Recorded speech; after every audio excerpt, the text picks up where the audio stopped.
Commençons par le commencement. Dans quasiment tous les pays du monde, les équipes nationales appartiennent aux États. Elles représentent les pays, elles portent leur drapeau, l'hymne national est joué pour elles.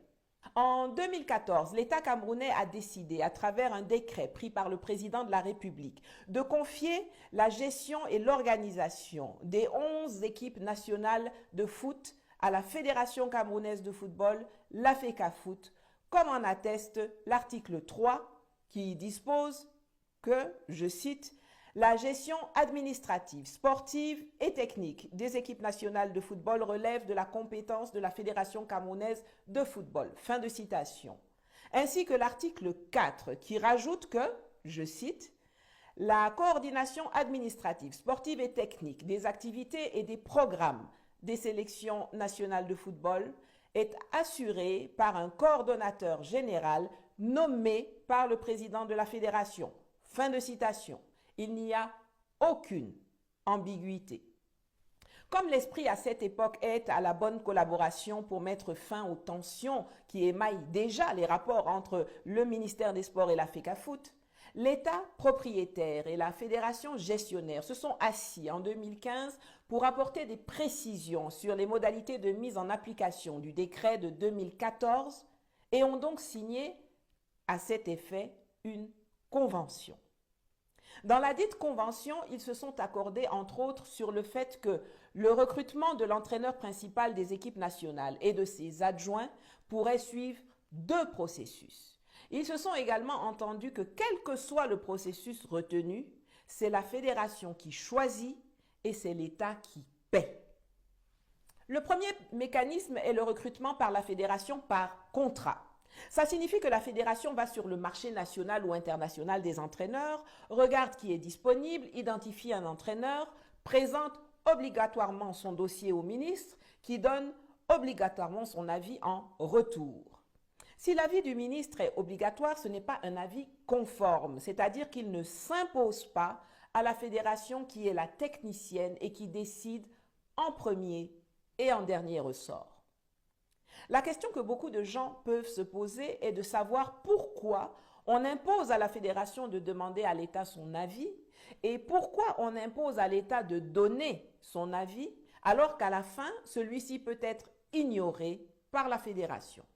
Eh bien, c'est parce que l'État peut émettre un raisonnement qui amènera la fédération à faire évoluer son point de vue. Par exemple, si l'État dit qu'il n'a pas les moyens de remplir les conditions financières exigé par l'entraîneur ciblé. Une fois l'avis du ministre reçu, la fédération signe un contrat avec l'entraîneur sélectionné. Mais ici encore, le Cameroun présente une particularité, c'est que la signature du ministre apparaît aussi sur le contrat du nouvel entraîneur. Cette signature ne signifie pas que l'État valide le choix du sélectionneur. Mais il se trouve que, suivant les accords conclus avec la fédération, c'est l'État qui prend en charge le salaire du sélectionneur.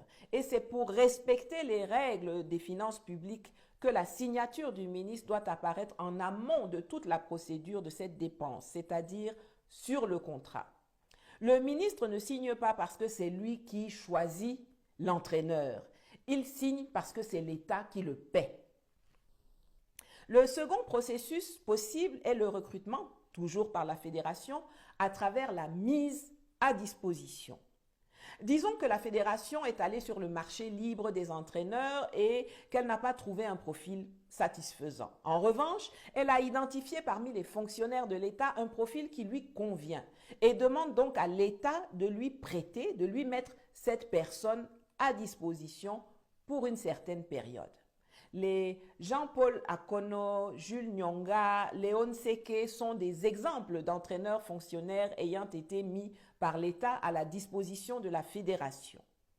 Si le dossier du candidat convient à la FECAFOOT, le ministère et elle signent un document qui mentionne l'identité du personnel mis à disposition, la durée de la mise à disposition, le poste qu'il occupera, etc. La mise à disposition est un accord entre 2 entités. Elle ne peut pas être unilatérale. L'État ne peut pas se lever un matin et décider d'envoyer un de ses fonctionnaires à la FECAFOOT si celle-ci n'est pas demandeuse. Il peut encore moins mettre à disposition quelqu'un qui n'est pas fonctionnaire. Or, pour être un agent de la fonction publique au Cameroun, il faut être camerounais. Et Marc Brice ne l'est pas. Dans le bras de fer qui se déroule actuellement, c'est de ce deuxième mécanisme dont l'État se prévaut. Or, il n'en a pas respecté les règles. Il n'a pas attendu la demande de la fédération. Il ne lui a pas proposé le dossier du candidat. Il n'a pas conclu avec elle une convention de mise à disposition portant le nom de M. Brice, qui ne peut d'ailleurs pas être mis à disposition parce qu'il est belge. De fait, l'État camerounais n'a donc suivi aucun des deux mécanismes prévus dans la convention de 2015 pour le recrutement d'un entraîneur. En se substituant à la fédération, il a violé ses propres textes et engagements. Il ne s'est pas arrêté là. Il a étendu son opération en nommant en lieu et place de la fédération le coordonnateur général et d'autres membres du staff technique. Et pour légitimer cette forfaiture, il s'appuie sur un haut accord de la présidence de la République aux propositions du ministre des Sports, de recrutement du sélectionneur et des responsables chargés de l'encadrement technique, administratif et médical de l'équipe nationale senior du football masculin. Bizarrement, ce qui, à la lecture du document qui a circulé, aurait pu être entendu comme l'accord du président de la République pour que la liste qui lui a été présentée soit proposée à la Fédération camerounaise de football par le ministre pour le recrutement des candidats qui y figurent, ce qui est déjà hors procédure. Cela a plutôt été interprété par le ministère comme une instruction du président faite au ministre de les nommer lui-même. Même la contractualisation requise par ce document en liaison avec la fédération que vous voyez ici, suggérant l'utilisation du mécanisme de la signature d'un contrat par la fédération avec avis obligatoire du ministre, s'est transformée dans l'entendement du ministère en une mise à disposition qu'il n'a même pas été capable d'assurer dans les normes. Ce faisant, il viole lui-même la haute instruction dont il se prévaut. Cela dit, admettons même que ce document émanant du secrétariat général de la présidence de la République relaie effectivement une instruction présidentielle, comme cela nous est présenté par les cadres du ministère. Celle-ci a-t-elle une force supérieure au décret de 2014 ou à la convention de 2015? Je rappelle que la réglementation camerounaise est organisée suivant une classification de ces textes qu'on appelle aussi la hiérarchie des normes. Celle-ci les classe dans l'ordre de prédominance suivant. Tout en haut, il y a la Constitution, suivie des traités internationaux, puis les lois, les décrets, les arrêtés, les circulaires, puis les directives, puis les instructions.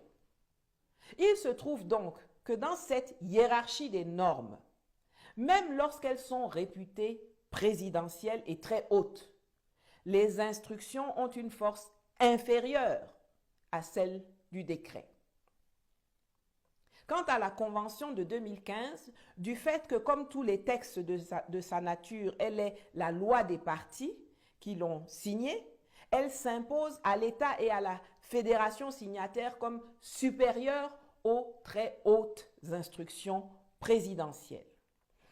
De ce qui précède, les instructions qui portent sur la gestion de l'équipe nationale de football senior du Cameroun doivent impérativement se conformer au décret de 2014 et à la convention de 2015, même lorsqu'elles émanent du président de la République.